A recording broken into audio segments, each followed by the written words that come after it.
चाचौड़ा कंजई गांव के रामलाल, मोहन और सोम सिंह जैसे अनगिनत कार्यकर्ता बचपन से ही कांग्रेस का झंडा उठाकर राजा और महाराज के नारे लगाते आए। लेकिन 8 महीने पहले कांग्रेस में फूट हुई तो इनकी भी निष्ठा बदल गई। तब से बीजेपी के नारे लगा रहे थे, अब जाकर भगवा धारण करने का मौका मिला। सिंधिया के बीजेपी में आने के बाद से ही कांग्रेस में शुरू हुई चलाचली की बेला थमी नहीं है। उपचुनाव से पहले जिला और प्रदेश स्तर के नेता बीजेपी में शामिल हुए। अब नगर और पंचायत स्तर के कार्यकर्ताओं के बीजेपी में शामिल होने का सिलसिला शुरू हो गया है। महाराज ने इसकी शुरुआत की राजा के गढ़ चाचौड़ा से। इसके लिए उन्होंने अपने सबसे खास सिपा सलार मंत्री महेंद्र सिंह सिसोदिया को लगाया।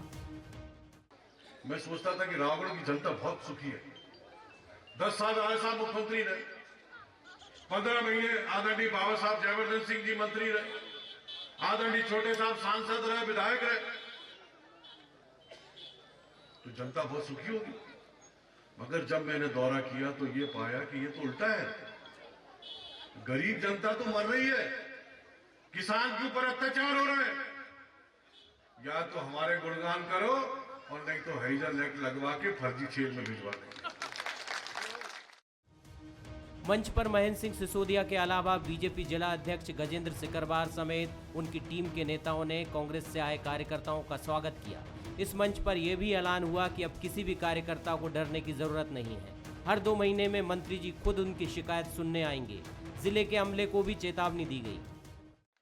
और सुन लो या खड़े हुए अधिकारी लोग, अगर भारतीय जनता पार्टी के किसी भी कार्यकर्ता के साथ अन्याय हुआ तो सबसे पहले मेरी गाड़ी आके थाने के सामने रुकेगी, ये सोच रहे। राजघरानों की सियासत में टकराव नई बात नहीं है। कहा जाता है कि जब सिंधिया कांग्रेस में थे तब वे ना राजा के गढ़ में दखल देते थे और ना ही राजा उनके किले की तरफ रुख करते थे। लेकिन अब परिस्थितियां बदल गई हैं। महाराज ने राजा के गढ़ में सेंधमारी की शुरुआत कर दी है। हालांकि कांग्रेस इसे अपने लिए नुकसान नहीं मानती। वहाँ का जितनी जनता है, आम जनता, वो सब कांग्रेस कार्यकर्ता है। ये 150 चले जाए तो वहाँ कोई फर्क पड़ना नहीं है। और क्योंकि सब दिग्विजय सिंह जी, लक्ष्मण सिंह जी और जयवर्धन सिंह जी जुड़े हुए हैं। गुना में तो इंटरफेयर करते नहीं थे अभी तक जी। सिंधिया जी पे पूरा फील्ड छोड़ कर रखा था। लेकिन बल्कि दिक्कत उनकी बढ़ेगी अब जब ये लोग इंटरफेयर करेंगे। अभी तो आउट ऑफ बाउंड एरिया था वो। उपचुनाव में दिग्गी राजा का ज्यादा जोर ग्वालियर चंबल की घेराबंदी पर रहा। नतीजा ये हुआ कि महाराज के गढ़ की 16 में से 7 सीटें छीनी और उन्हें जोर का झटका दिया। अब बारी महाराज की है। नगरीय और पंचायत चुनाव में वे राजा के गढ़ में बड़ी जीत दर्ज करना चाहते हैं, लेकिन मुकाबले में उनके सामने राजा तो खड़े ही हैं। विधायक जयवर्धन सिंह और विधायक लक्ष्मण सिंह भी तैयार हैं। देखना होगा 2 राजघरानों की सियासी लड़ाई किस मोड़ पर आकर रुकती है। नमस्कार, मैं हूं शरद द्विवेदी और हमारा आज का मुद्दा है राजा के गढ़ में महाराज। आचार्य रामचंद्र शुक्ल हिंदी के जाने माने साहित्यकार, निबंधकार, और उनका एक बहुत प्रिय निबंध जो हम लोग अपने स्कूल के दिनों में पढ़ते थे कि बैर जो है वो क्रोध का अचार या मुरब्बा है। बैर क्रोध का अचार या मुरब्बा है। यानी अगर आप किसी से बहुत लंबे समय तक गुस्सा रखते हैं तो ये धीरे धीरे धीरे धीरे जैसे अचार जितना पुराना होता है उतना स्वादिष्ट हो जाता है, या मुरब्बा जितना पुराना होता है तो ये पक कर अचार या मुरब्बे की शक्ल ले लेता है, बैर बन जाता है। ज्योतिरादित्य सिंधिया और दिग्विजय सिंह जी के बीच में सब कुछ ठीक है, ये तो बिल्कुल भी नहीं माना जा सकता। और खुद ज्योतिरादित्य सिंधिया और उनके समर्थक ये मानते रहे हैं कि अगर कांग्रेस में कोई सबसे बड़ा उनकी मुखालिफत करने वाला, उनका विरोध करने वाला कोई वर्ग है, कोई नेता है, तो उसका नाम है दिग्विजय सिंह। और ये भी एक बहुत बड़ा मसला रहा है कि तमाम कोशिशों के बाद भी गुना का जो क्षेत्र है, गुना, राघोगढ़ और उसके आसपास का क्षेत्र, जबकि खुद सिंधिया जी वहाँ से करीब करीब 17 वर्षों तक उन्होंने उस कॉन्स्टिट्यूंसी को रिप्रेजेंट किया, लेकिन उसके बाद भी वहाँ दबदबा दिग्विजय सिंह और उनके परिवार का ही रहा। बल्कि गुना सीट को छीनना पहले तो बीजेपी रही वहाँ से, वो एक अलग मसला था, बीजेपी ही जीतती रही थी और सिंधिया जी कांग्रेस में रहने के बाद भी वहाँ कभी गुना सीट के लिए कामयाबी की तरफ बढ़ते नज़र नहीं आए। और इस चुनाव में भी देखें, उपचुनाव की अगर हम बात करें तो ब्यावरा और आगर मालवा जो दिग्विजय सिंह जी और उनके पुत्र जयवर्धन सिंह जी के प्रभाव वाली सीटें रहीं और जिसकी जिम्मेदारी संभाली, वो दोनों सीटें कांग्रेस ने जीती। और बात इतनी ही नहीं, खुद उस सीट से जिससे महेंद्र सिंह जी आते हैं, महेंद्र सिंह सिसोदिया, उस सीट पर भी जयवर्धन जी ने पूरा जोर लगाया था और गांव-गांव वो घूमे थे। ये अलग बात है कि बीच में कोरोना की वजह से उन्हें चुनावी परिदृश्य से हटना पड़ा, लेकिन मानने वाले मानते हैं कि बमौरी सीट के लिए भी जिस तरह से टक्कर ली उन्होंने, वो अपने आप में एक मिसाल है। तो कुल मिलाकर ये लड़ाई अब ज्योतिरादित्य सिंधिया की ही लड़ाई नहीं है, बल्कि बीजेपी की भी लड़ाई है, क्योंकि आपने देखा होगा कि बीजेपी मध्य प्रदेश में चुन चुनकर कांग्रेस के दिग्गज नेताओं को टारगेट करती रही है और इसी कड़ी में 2018 से 2020 तक उसका निशाना पूर्व मुख्यमंत्री कमलनाथ रहे हैं।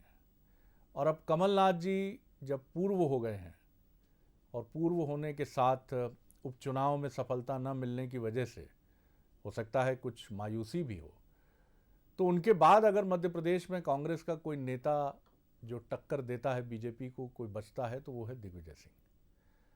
तो अब बीजेपी और महाराज यानी ज्योतिरादित्य सिंधिया, इनका निशाना दिग्विजय सिंह होंगे, जयवर्धन सिंह होंगे, राघोगढ़ होगा, गुना होगा और कोशिश होगी कि मिलकर ऐसी रणनीति बनाई जाए कि ये नेता पीछे हटने को मजबूर होंगे कि नहीं, वक्त बताएगा।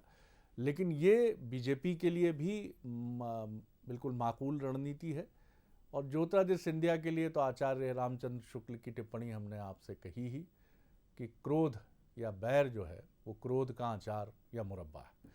तो बात करते हैं आज उन मेहमानों से जो हमारे साथ रहेंगे और उनसे हम जानने की कोशिश करेंगे। हमारे साथ हैं कांग्रेस के सीनियर लीडर, पूर्व कैबिनेट मिनिस्टर पीसी शर्मा साहब। बहुत स्वागत करता हूं पीसी शर्मा साहब का। हमारे साथ ग्वालियर से जुड़ेंगे भारतीय जनता पार्टी के वरिष्ठ नेता मोहन सिंह राठौर जी, उनका मैं बहुत स्वागत करता हूं। और साथ ही हमारे साथ ग्वालियर से ही जुड़ेंगे वरिष्ठ पत्रकार और राजनीतिक विश्लेषक डॉक्टर सत्यप्रकाश शर्मा, जिनका मैं स्वागत करता हूं। तो doctor Satyaprakash ji, man to man marking BJP की रणनीति रही है और कमलनाथ जी को बिल्कुल घेराबंदी करके, तमाम हमले करके जिस तरह किनारे किया है, अब ज्योतिरादित्य सिंधिया का साथ मिल गया है दिग्विजय सिंह से निपटने के लिए, जिनसे भिड़ंत तो 2003 से चल रही है बीजेपी की और मिस्टर बंटा ढार और तमाम विश्लेषण दिए गए, लेकिन दिग्विजय सिंह भी अपने मयार के अलग ही नेता हैं। तमाम चीज़ें करने के बाद भी वो बीजेपी से लड़ने में न कभी पीछे हटे और न ही उनके जोश या उत्साह में कमी दिखी। तो अब निशाना दिग्विजय सिंह, महाराज और बीजेपी दोनों का, क्या कहेंगे? शरद जी, आपने एक चीज कही है गढ़, तो मैं थोड़ा सा ये स्वतंत्र भारत के गढ़ के बारे में बताएं, क्योंकि राघोगढ़ जो स्टेट थी और ग्वालियर बड़ी स्टेट थी, वो पुरानी एक हिस्ट्री की बात है। लेकिन आफ्टर इंडिपेंडेंस की जो बात करें तो 1957 में स्वर्गीय राजमाता विजयाराजे सिंधिया गुना से अपनी राजनीति की शुरुआत करती हैं। बिल्कुल। 1971 में as a Jana Sangh candidate Madanrao Scindia वहां से शुरुआत करते हैं और 2002 में ज्योतिरादित्य सिंधिया भी गुना से शुरुआत करते, ना कि ग्वालियर से। यहाँ पर एक महत्वपूर्ण बात यह है कि गुना का जो दो कॉन्स्टिट्यूंसी राघोगढ़ और चाचौड़ा, ये ज्योतिरादित्य सिंधिया की या सिंधिया परिवार उसमें इन्वॉल्व नहीं रहता था। 1977 में राजगढ़ पहली बार लोकसभा कॉन्स्टिट्यूंसी बनी और 84 में पहली बार चुनाव जीते कौन, नहीं सॉरी 80 में चुनाव जीते दिग्विजय सिंह जी, जो कांग्रेस के पहले कैंडिडेट थे जिन्होंने वहां से चुनाव लड़ा।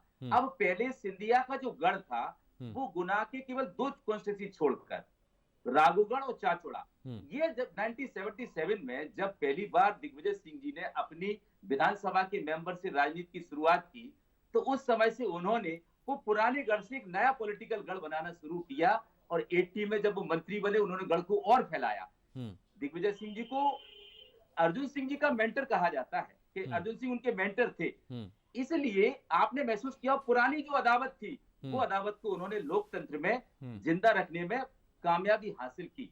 और ये नहीं कहें कि केवल वो वहीं तक सीमित थे, राजगढ़ विधानसभा की ये गुना जिले की 2 कॉन्स्टिट्यूंसी, इसके अलावा उनने ग्वालियर में चाहे सुमावली हो, चाहे पिछोर हो, चाहे लहार हो, या बहुत सारी ऐसी कॉन्स्टिट्यूंसी है जहां दिग्विजय सिंह का दबदबा रहा है, वहां सिंधिया फैमिली आगे नहीं बढ़ पाई। लेकिन जब सिंधिया जी माधवराव स्वर्गीय मुख्यमंत्री बनने की स्थिति में थे, उस समय कहीं ना कहीं अर्जुन सिंह और दिग्विजय सिंह की जोड़ी ने उनको वहां रोका। बिल्कुल। इसके बाद जब दोबारा माधवराव सिंधिया जी का नाम आया, तो उस समय भी जब दिग्विजय सिंह जी पहली बार मुख्यमंत्री बने, उस समय कहीं ना कहीं माधवराव जी अलग गए।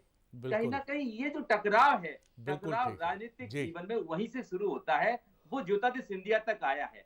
लेकिन आज की स्थिति जो कहे कि जो राजा के गढ़ में महाराजा, मैं इसको नहीं मानता हूं कि राजा के गढ़ में महाराजा सफल होंगे, क्योंकि ये बेसिकली क्या है कि वहां पर जो बीजेपी के 3 बड़े लीडर्स ग्वालियर चंबल, एक मिनट, प्रभात झा, नरेंद्र सिंह तोमर, शिवराज, तो वो जो शिफ्टिंग है वो उनके फॉलोअर्स की सिंधिया की तरफ शिफ्टिंग हो रही है। सत्यप्रकाश जी, मैं लौटूंगा और सफल क्यों नहीं होंगे इस पर मैं विस्तार से आपसे बात करूंगा। जो आपका नजरिया है कि सफल नहीं होंगे, आपका दावा है, मैं ज़रूर जानना चाहूँगा। लेकिन एक और छोटा सा अपडेट मैं दे देता हूँ कि अदावत बड़ी पुरानी है। माना जाता है कि स्वर्गीय माधवराव सिंधिया जी की पुत्री के विवाह के समय जिनका नाम लिया डॉक्टर सत्यप्रकाश जी ने, उसी अदावत के चलते, क्योंकि उस समय ऐसी खबरें चल निकली थीं, ये 80 के दशक की बात है, कि स्वर्गीय माधवराव सिंधिया अपनी पुत्री के विवाह में मेहमानों को बहुत महंगे और बेशकीमती तोहफे देने जा रहे हैं। और ये खबरें राष्ट्रीय स्तर पर समाचार पत्रों में ऐसी छपी कि जिससे क्षुब्ध होकर स्वर्गीय माधवराव सिंधिया जी ने पूरा प्लान ही बदल दिया और उन्होंने तय किया कि उनकी पुत्री के विवाह समारोह का जो रिसेप्शन है उसमें सिर्फ कॉफ़ी और आइसक्रीम की व्यवस्था होगी मेहमानों के लिए, इसके अलावा कुछ नहीं होगा। इससे आप और हम समझ सकते हैं कि ये अदावत, ये चिंगारियाँ, ये टकराहट कितनी पुरानी है। बहरहाल पीसी शर्मा जी हमारे साथ हैं, बहुत गहराई से समझते हैं दिग्विजय सिंह जी को और बहुत चिंतन मनन की शैली में सुन भी रहे थे वो इस पुरानी अदावत को। सर, क्या लगता है आपको, कोशिश है एक दिग्विजय सिंह के गढ़ की तरफ रुख करने की, और इसमें जो खासम खास सिपह सालार हैं ज्योतिरादित्य सिंधिया जी के और कैबिनेट मंत्री हैं महेंद्र सिंह सिसोदिया जी को जिम्मेदारी दी गई है, आप भी बेहतर समझते ही और जानते हैं, क्या कहेंगे पूरे मामले पर? जी, संक्षिप्त टिप्पणी आपकी शर्मा साहब। जी जी जी ये पत्रकार महोदय सत्यप्रकाश शर्मा जी ने जो बात कही, जी, मैं समझता हूँ कि वो अक्षर से सही है। और अगर हम ये उपचुनाव की बात करें जी, तो इस उपचुनाव में भारतीय जनता पार्टी सिंधिया जी के साथ मिलकर भी, जो आपने बताया कि आगर और ब्यावरा सीट को में दखल नहीं दे पाए, और जो ग्वालियर चंबल संभाग और ख़ास तौर से ग्वालियर जिला, जहाँ के रहने वाले सिंधिया जी हैं, उनका महल 16 पूर्व विधानसभा ग्वालियर में आता है, जहाँ के आदरणीय केंद्रीय मंत्री नरेंद्र सिंह तोमर जी भी हैं, प्रभात झा भी हैं, 5-6 जो लीडर हैं इनके सब वहीं के हैं। उसके बाद वो चुनाव वहाँ हार गए। सतीश सिकरवार कांग्रेस से जीते, मैं वहाँ का प्रभारी था जी। वहाँ डबरा चलें तो डबरा में इमरती देवी जी, जिसके लिए बहुत जोर लगाया बीजेपी ने भी और आदरणीय सिंधिया जी ने भी, वहाँ हार गए। तो जिला जहाँ के कि अपन रहने वाले हैं, जब वहाँ ही हम कुछ बेहतर नहीं कर पाए, और उसके बाद और जो सीट हैं इसके भिंड जिले की, मुरैना जिला तो पूरा साफ हो गया। तो मैं समझता हूँ कि वो कहीं ना कहीं एक कष्ट सिंधिया जी और उनके खेमे में रहा होगा। तो ये जो आज कोई ज्वाइनिंग कराई है चाचौड़ा और में, तो मैं समझता हूँ कि ये केवल एक वो जो आपने कहा ना मुरब्बा, ये वही मुरब्बे का, क्रोध के मुरब्बे का एक नतीजा है, लेकिन इससे कोई फर्क पड़ेगा नहीं जी, क्योंकि दिग्विजय सिंह जी की जो पेट है रावगढ़, और उसमें कि मैं भी जब से राजनीति तब से देख रहा हूँ, वो पेट ऐसी है कि कि कुछ नहीं होगा, जब चुनाव आएंगे तो जो गए हैं 100-200 लोग ये फिर वापस आ जाएंगे। अभी तो उनको एक मंत्री दिख रहे हैं सिसोदिया जी, तो उनसे जो भी लाभ लेना है वो पॉलिटिकल लाभ ले सकें और कुछ कर सकें। ये जैसे ही सत्ता परिवर्तन होता है तो इस तरह की छुटपुट वारदात होती रहती है, उसका कोई आगे के लंबे चुनाव में या कैरियर में कोई फर्क पड़ना नहीं है, क्योंकि घर घर में चाहे रावगढ़ हो चाहे चाचौड़ा हो, घर घर में दिग्विजय सिंह जी, लक्ष्मण सिंह जी और इनके जयवर्धन सिंह जी की पैठ है, तो ये डिस्टर्ब कुछ कर नहीं पाएंगे। सत्यप्रकाश जी शर्मा जी ने जो कहा है मैं उससे सहमत हूँ। चलिए, तो पीसी शर्मा जी का आशावाद खनक कर, चमक कर, दमक कर ये कह रहा है कि दिग्विजय सिंह जी की आभा मंद नहीं पड़ सकती है। मोहन सिंह राठौर जी इस पर क्या राय रखते हैं और सत्यप्रकाश जी का इस पर क्या कहना है, आगे हम बढ़ेंगे इस पर। राठौर साहब, क्या आप कहेंगे पूरे मामले पर? आपने स्वतंत्र प्रेक्षक पत्रकार शर्मा साहब को भी सुना और एक और हमारे आदरणीय शर्मा जी, पीसी शर्मा जी को भी सुना, क्या कहेंगे आप? राठौर साहब जी। जी राठौर साहब। जी आदरणीय शरद जी, मैं निवेदन एक ही करना चाहता हूं कि आदरणीय पीसी शर्मा साहब का बहुत बड़ा दिल है और जब 22 विधायक गए तब भी इनको कोई फर्क नहीं पड़ा। आज 100-200 कार्यकर्ता चले गए, कोई फर्क नहीं पड़ा। धीरे धीरे इनके नीचे से जमीन खिसकती चली जा रही है और यही स्थिति रही। और जिस प्रकार से भारतीय जनता पार्टी इस मध्य प्रदेश ही नहीं पूरे राष्ट्र में फैल रही है, जिस तरह से जनाधार बढ़ रहा है, तो आप मानिए कि आज नहीं तो कल ये भी स्वीकार करेंगे। अभी इनका बड़ा दिल है, चलिए अच्छी बात है, और ऐसे हजारों कार्यकर्ता चले जाएं तो कांग्रेस को कोई फर्क नहीं पड़ता। ये मन स्थिति जो आज है वही बनी रहे तो मैं समझता हूं कि ये बहुत अच्छा है। जहां तक सिंधिया जी की बात है, सिंधिया जी से आस्था रखने वाले लोग ग्वालियर चंबल में घर घर में गांव गांव में है और वो दृष्टि सदैव कार्यकर्ता की आगे बढ़ी है। और इन चुनाव में भी जो आपने देखा होगा कि जिस तरह से अब आप किसी भी एक विधानसभा की बात करिए, हार जीत के रिजल्ट थोड़े बहुत वोटों से ऊपर नीचे हो सकते हैं, लेकिन भारतीय जनता पार्टी का श्रीमंत ज्योतिरादित्य सिंधिया जी के भारतीय जनता पार्टी में प्रवेश करने के बाद जिस तरह से ग्वालियर चंबल संभाग में हजारों कार्यकर्ताओं ने भारतीय जनता पार्टी ज्वाइन की और लगातार जो जनाधार बढ़ा है वो अपने आप में बहुत आगे की दिशा में जाने के लिए भारतीय जनता पार्टी को आगे ले जा रहा है।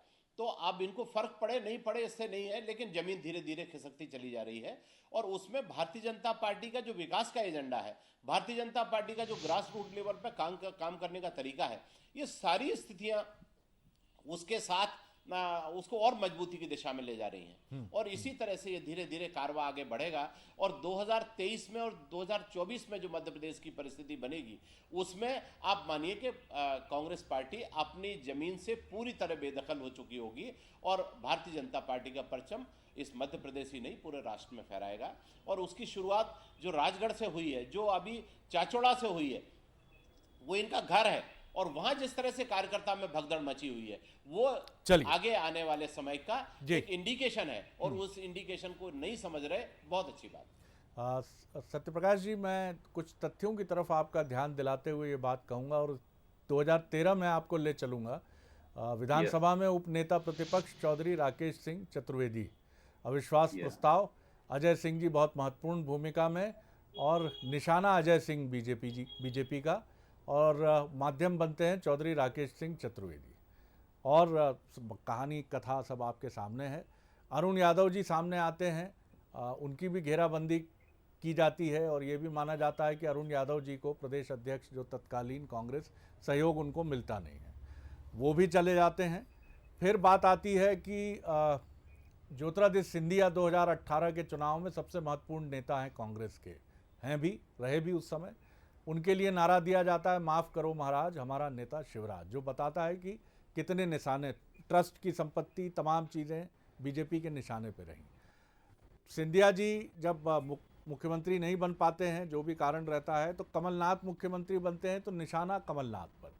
और आपने देखा होगा कि 13 से लेकर 2020 तक एक एक करके हर बड़े नेता को बीजेपी ने किनारे किया है कांग्रेस के, और एक तरह से उसकी कोशिश है कि कांग्रेस के पास अनुभवी समझदार, सिंधिया जी अब कांग्रेस का हिस्सा नहीं है, कमलनाथ जी काफ़ी लड़ाई लड़ने के बाद फिर मंसूबे संजो रहे हैं, अब ले देकर दिग्विजय सिंह बचते हैं।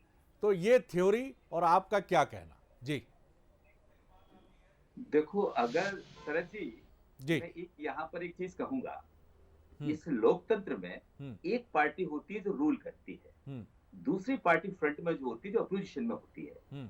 मध्य प्रदेश की स्थिति, जैसा मोहन सिंह जी ने कहा है, मैं कांग्रेस की बात नहीं कर रहा हूं, मैं पॉलिटिकली एक एनालिस्ट की तरह बात कर रहा हूं कि जब भी कहीं, जैसे बिहार का उदाहरण ले, उत्तर प्रदेश का उदाहरण ले, जहां पर थर्ड फ्रंट है, तीसरी पार्टियां हैं, वहां पर तो कांग्रेस बहुत गहराई में नीचे जमीन पर चली गई है। लेकिन मुझे नहीं लगता जब तक तीसरी पार्टी मध्य प्रदेश में नहीं होगी तब तक कांग्रेस एक मजबूत विपक्ष के रूप में तो रहेगी, खत्म नहीं होगी। क्योंकि लोकतंत्र में विपक्ष तो रहता ही है, पब्लिक भी विपक्ष को इलेक्ट करती है, तो खत्म होने की बात तो मुझे नहीं लगती है कि कांग्रेस टोटली मध्य प्रदेश में खत्म हो जाएगी। हाँ, अगर आप आ जाए, बीएसपी दोबारा जन्म ले जाए तो बात अलग है।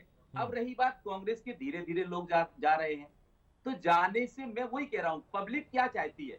पब्लिक हमेशा दो माइंड रखती है, एक तो बीजेपी जो रूलिंग पार्टी है उसको वोट करे या उसके एंटी वोट करे, या तो एंटी इनकम्बेंसी में वोट करे या कन्वेंसी में वोट करे। मतलब कहीं ना कहीं उसको दो ऑप्शन चुनना है, तीसरा ऑप्शन मध्य प्रदेश में नहीं है। इसलिए टकराहट तो दोनों पार्टी के बीच रहेगी, दोनों पार्टी के बीच रहेगी। इस पर मैं और रोशनी आपसे जरूर लेना चाहूंगा। पीसी शर्मा साहब को कहीं जाना है तो एक छोटा सा उनका उत्तर लेकर मैं उनको इस कार्यक्रम में धन्यवाद देकर उनके गंतव्य के लिए उनको प्रणाम करते हुए प्रेषित करूंगा।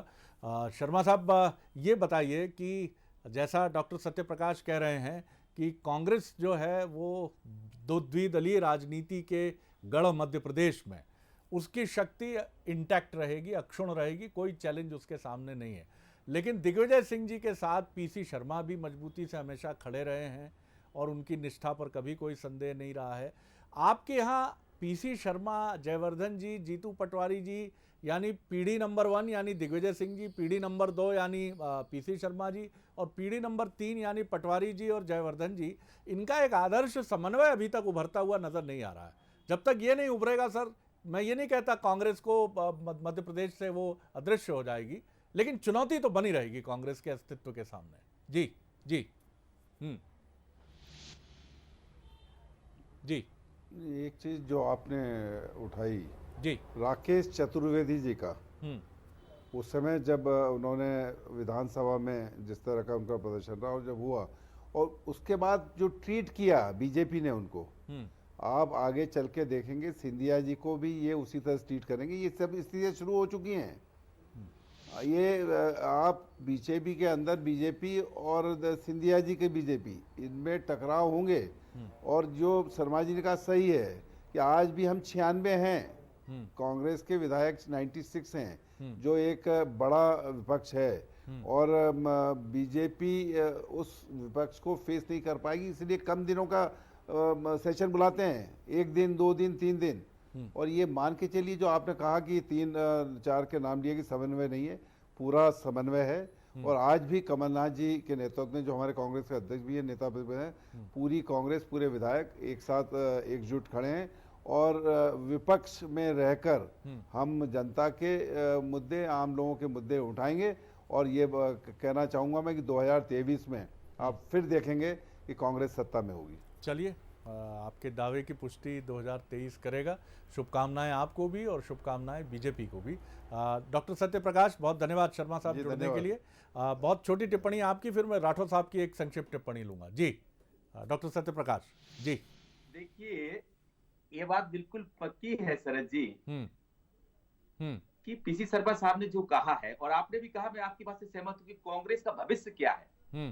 तो कांग्रेस का भविष्य निश्चित रूप से जो सेकंड लाइन है, जिसमें पीसी शर्मा साहब स्वयं हैं, जीतू पटवारी हैं, जयवर्धन सिंह जी, ऐसे तमाम अरुण यादव हैं, अजय सिंह जी हैं, अगर इस लाइन को, इस अभी वक्त है, क्योंकि अब दिग्विजय सिंह जी और कमलनाथ जी, इन दोनों को ऊपर से मैनेज करना है, फील्ड में एग्जीक्यूट करने के लिए इस टीम को लाना पड़ेगा। तो आई थिंक कांग्रेस एक अच्छा परफॉर्म आगे भविष्य में कर सकेगी। लेकिन बीजेपी में आपने देखा होगा कि बीजेपी एक जो ऑर्गेनाइजेशनल जो स्किल है उसके पास, वो बड़ा मजबूत है, बड़ी ताकत से चुनाव लड़ती है। उस ताकत के लिए इनके पास जो सैन्य बल हो, जो ताकत हो, को बहुत मजबूत कांग्रेस को करने की आवश्यकता है। अन्यथा मुझे नहीं लगता कि कांग्रेस बीजेपी से टकरा पाएगी। चलिए राठौर साहब, बहुत कम वक्त है मेरे पास, लेकिन एक संक्षिप्त टिप्पणी आपकी। ये बात बिल्कुल ठीक है कि सिंधिया जी और उनके साथ जो लोग बीजेपी का हिस्सा हैं, एक प्रयोग है देश में ये, और ये प्रयोग की सफलता दोनों पक्षों के एक दूसरे के प्रति अटूट समर्पण और सहयोग पर निर्भर करती है। और निश्चित तौर पर ये एक बहुत बड़ा प्रयोग है और राजनीतिक भविष्य से जुड़े हुए बड़े बड़े प्रश्न भी जुड़े हैं। तो किस तरह आप देखते हैं कि महाराजा राजा पर वार भी करते रहेंगे, बीजेपी का अटूट गठबंधन लेकर चलते भी रहेंगे, और अपने सहयोगियों के साथ जो उनके साथ बीजेपी का हिस्सा हुए हैं उनके भी बेहतर भविष्य के लिए प्रयासरत रहेंगे? जी राठौर साहब, जी संक्षेप में सर। देखिए, मैं आपसे कहना चाहता हूं कि 1998 से लेकर 2003 तक का जो कार्यकाल था राजा साहब का, उस कार्यकाल में ये पूरी तरह से जमीन पर अपनी लोकप्रियता को खो चुके थे। और उसके बाद जो कांग्रेस आई, विपक्ष में बेशक रही, लेकिन 55 से 65 के बीच में, चाहे वो 8 का चुनाव हो चाहे 13 का, और इसके बाद 18 में जब सरकार बनी तब 4 और 5 के बहुमत से सरकार बनी, और उसके लिए भी तमाम सारे दलों को साथ लेना पड़ा। तो ये कहें कि एक मजबूत विपक्ष है। सरकार सौंपी थी लेकिन सरकार नहीं चला पाए, सरकार को किसी न किसी तरह से इन्होंने खो दिया। और उसके बाद अब 2023 का जो चुनाव है उसमें संगठन के स्तर पर इनकी कोई जिम्मेदारी, संगठन के स्तर पर कोई नेटवर्क नहीं है। मैं तो 10 और 12 साल कांग्रेस का अध्यक्ष रहा हूं, इसलिए भी आपको कह रहा हूं। तो ये संगठन से समाप्त हो चुके हैं, इनके पास नेता नहीं है, कोई नीति नहीं है, और किसी भी प्रकार से कोई रोड मैप नहीं है कि ये भविष्य में किस प्रकार से अपने आप को प्रोजेक्ट करेंगे। तो अभी जो उपचुनाव हुए, उपचुनाव में सिवाय इन्होंने अपशब्दों के और गालियां देने के कोई काम नहीं किया। परिणाम इनके सामने है, और आगे आने वाले समय में भी भारतीय जनता पार्टी जिस तरह से विकास की दृष्टि से काम कर रही है, जिस तरह से संगठन की दृष्टि से काम कर रही है, और भारतीय जनता पार्टी के बाद सिंधिया जी के कांग्रेस से निकलने के बाद जिस प्रकार से नेताओं का एक पूरा एक जबरदस्त टीम बनी है, वो टीम आगे 2023 के लिए तैयारी कर रही है। वो पंचायत से लेकर सब तरफ से सफलता की ओर बढ़ रही है। चलिए, जो मैं चाहता आपके भी इस कथन के लिए आपको शुभकामनाएं।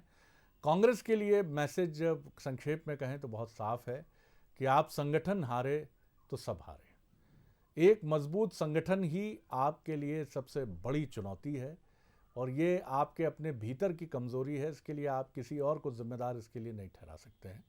अगर आपका कार्यकर्ता बूथ लेवल तक पहुंचेगा, संघर्ष करेगा, और संघर्ष करने के लिए नैतिक पक्ष का प्रबल होना बहुत ज़रूरी है। उसके लिए वातानुकूलित कक्षों में बैठना, सुविधाओं का उपयोग करना, और मौके पर पार्टी को तन्हा और अकेला छोड़ देना। अब तक इसी तरह के आरोप कांग्रेस के नेताओं पर लगते रहे हैं। क्या आने वाले वक्त में कांग्रेस निकलेगी?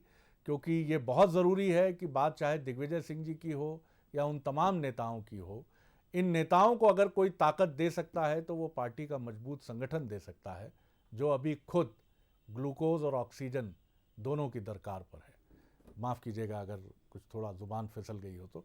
बहुत धन्यवाद डॉक्टर सत्यप्रकाश जी, धन्यवाद राठौर साहब, नमस्कार।